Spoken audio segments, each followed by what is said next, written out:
தீபாவின் தாலிக்கு ஆசைப்படும் ரம்யா கோவிலில் அபிராமியின் பையை திருடிக்கொண்டு சென்றுவிட்டு வீட்டில் வைத்து விடுகிறாள். இதையடுத்து ரம்யாவிற்கு கால் செய்யும் கார்த்திக் கோவிலுக்கு சீக்கிரம் வாங்க என்று கூப்பிட அவளும் வந்துவிடுகிறாள்.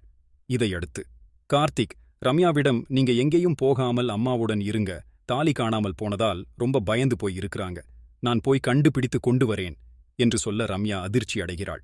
அந்த பையில் கார்த்திக் அந்த பேக்கில் தாலி மட்டுமில்ல, அம்மாவோட போனும் இருக்கு.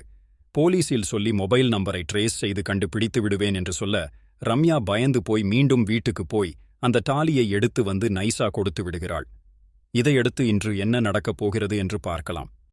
இன்றைய எபிசோட்ல அது வீட்டில் கெமாசே இண்டிட்டி அனைவரும் கல்யாணத்திற்கு புடவை தேர்வு செய்து கொண்டிருக்கின்றனர். அப்பொழுது அபிராமி அனைவருக்கும் ஒரு கேம் என்று உங்களுக்கு பிடிச்சி இருக்கும் கலரை உங்க புருஷன் சரியாக சொல்கிறார்களா என்று பார்க்கலாம் என்று சொல்கிறாள். இதையடுத்து ஐஸ்வர்யா அருணுக்கு வீடியோ கால் செய்து இதில் எனக்கு எந்த கலர் பிடிக்கும் என்று கேட்க